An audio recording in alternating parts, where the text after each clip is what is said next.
Good morning, ladies and gentlemen.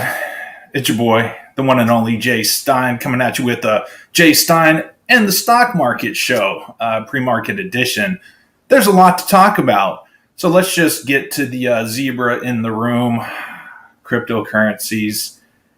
Needless to say, when I woke up today, I was not exactly thrilled. Obviously, Bitcoin took another almost 5%. Ethereum took a 7% hit. It wasn't looking good. And obviously, my portfolio definitely is taking a massive hit. So, anyways, what to do? I'm not sure. I'm really not. Um, it's a rainy, dreary day here in Houston, so that's maybe an omen. But I'm gonna hold just because my luck. If I even take profit, it'll go back up. But if I don't take profit, it's gonna go back down. The really sad part is that I thought I saw a bottom yesterday, and I bought more of some altcoins, and I'm just getting obliterated in it. So there's that. So the reason behind it, I believe, and I don't believe in coincidence, but this whole President Biden tax increase for capital gains has got to do something with this, because people are making astronomical amounts of money off of this, which are considered capital gains. And there's a few places you can hide it.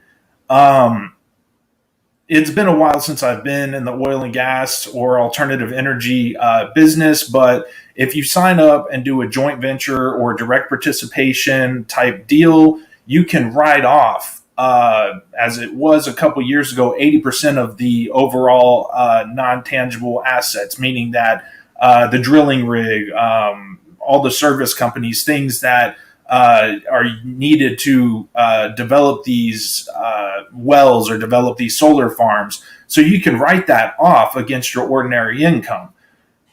Now, if you're making crazy gains in crypto, you're going to have to do a bunch of those deals. You'll get a K2 that you'll give to your CPA, and that's the write-off. However, with President Biden, I don't know if that's going to continue or if it's already been halted. I don't really know. So basically, rich people, you're getting screwed. And what's going to happen is a lot of companies are going to move offshore. They're going to do business in other countries and more tax-friendly countries.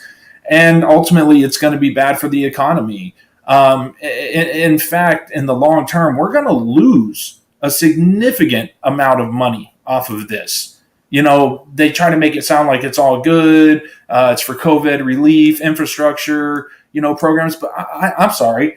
I haven't heard of any bridges being built anywhere near me. I haven't gotten a job, what do they call it? The online job searches, career searches, applications sent to me to do, swing a hammer on a road to build a new road. I haven't gotten that, to build a new building. I haven't gotten that, news alert either. Not that I would necessarily do it. Frankly, I'm happy right where I'm at. Not the point. So to take the capital expenditure tax you're doubling it. You're doubling it. Who would want to do that? People making $1 million. Okay, I'm sorry. $1 million these days is it's not a lot.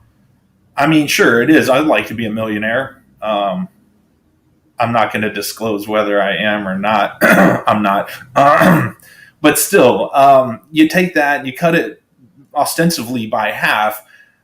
I'm sorry, I'm not going to want to have my money in the United States, period. The only thing they can do, and the same thing with Bitcoin, is they can criminalize it. Basically, that's the only thing they can do is criminalize it. They can't control it other than create their own digital currency and, like I said, criminalize anybody that's utilizing Bitcoin within the United States. So that's kind of what's going on with that, or that's my take. By all means, leave a comment. Tell me what you think.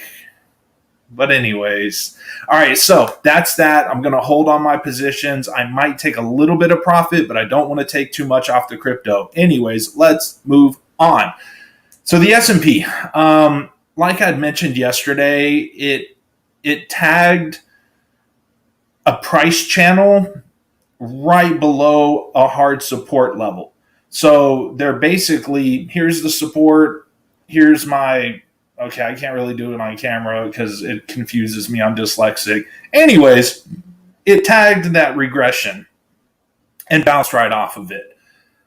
So it's coming back up to, it actually went through that hard support level, which was resistance, but hopefully goes back to support and makes another run up. Therefore, I'm not really, I might take a little bit more profit off of my S&P positions, but if so, very nominally, just profits and that's it. Just to free up some liquidity in case the cryptos come back. I want to be able to average back into it. So that's that.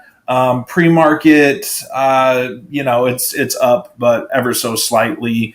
So let's take a look at the dollar. The dollar is down, which Daddy likes. Daddy like a lot.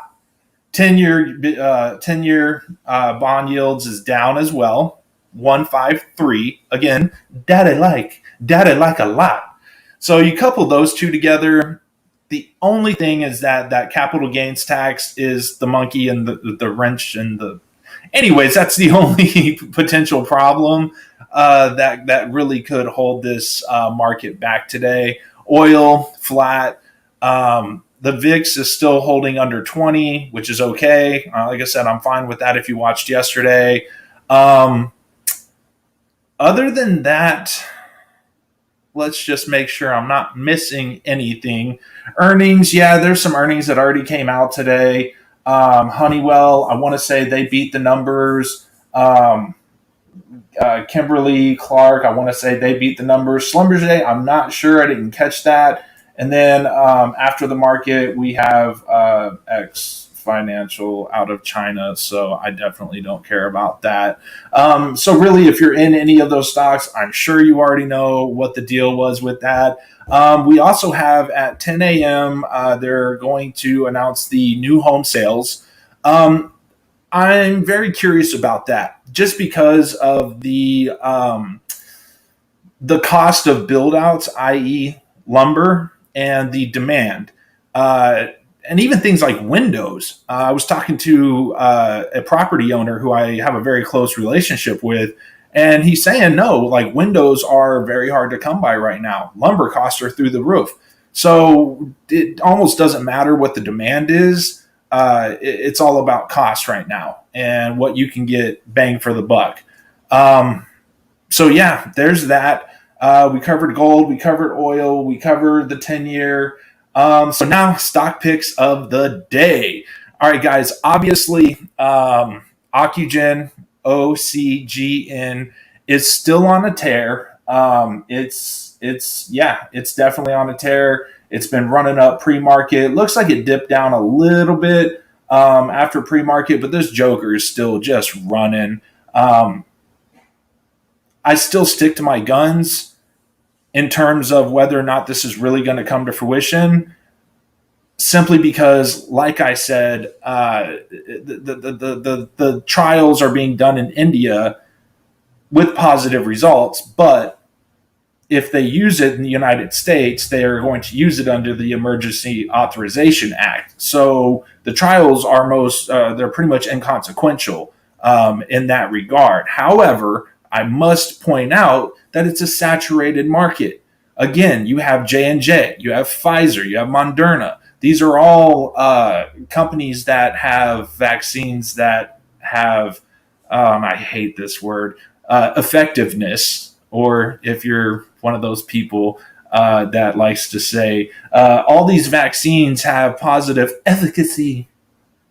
They're all showing positive efficacy. In other words, they're being effective for the most part. So for this small company who's developing in India, and actually there's an Indian pharmaceutical company that is saying that they actually have the capabilities to manufacture, market, and distribute this drug. I find that to be highly unlikely, given that they're going to have to do it in the United States, or they could do it globally, or they can just keep it in India, because India is a very, very hot zone. So there's a lot of contending factors with OCGN. So we'll see. If you're on it, hey, if you're a believer, get on it. If you made some money, do what you will. If you want to pull your profits, do whatever. I don't care. This is not, I always laugh when I say, this is not financial advice. I'm not a financial advisor. If you are here for financial advice, you are in the wrong place. That is not what this is. This is for entertainment purposes only.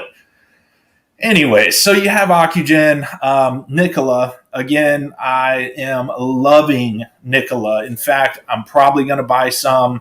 Their American Travel Center partnership is just brilliant and very, very exciting.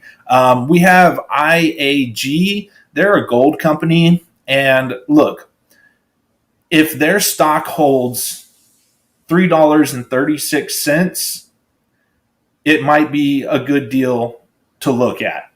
That's kind of the baseline. If it goes below that, I don't want to touch it.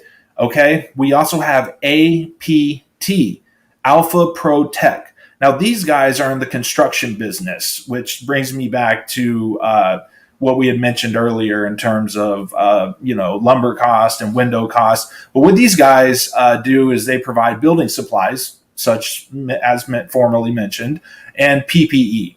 So they're kind of an all-encompassing construction company, more or less. But again, if their stock holds no lower than $9.90, it's worth looking at.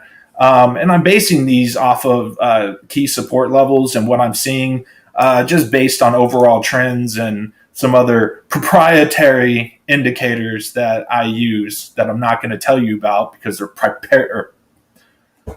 they're mine. They're proprietary to me. Okay. You're lucky. I'm even giving this information out. Anyways. Okay. So we have Frog. JFrog is the name of the company.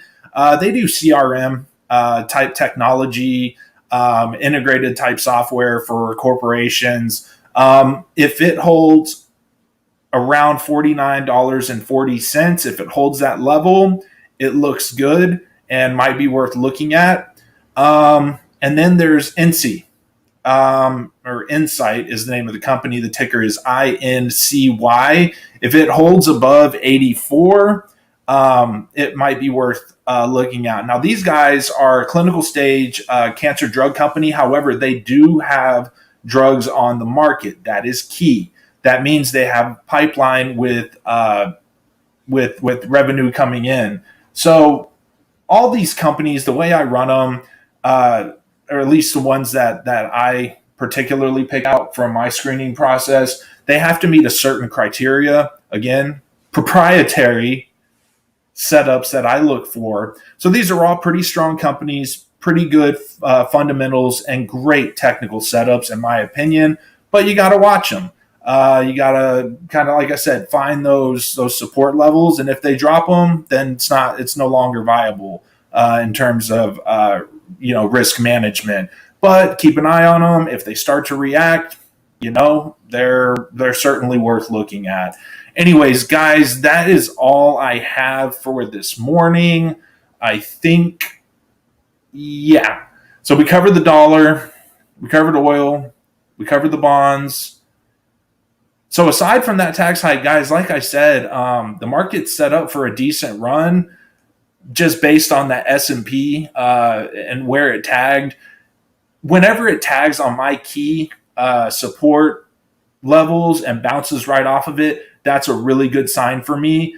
Just the crux in this situation is that capital expenditure tax. So I'm not really sure what's going to happen as far as crypto. I'm praying to whatever God you pray to.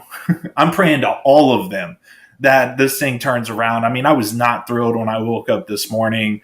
But hey, look, like I told you yesterday, cryptos are extremely volatile. If you didn't know, if that's a shock to you,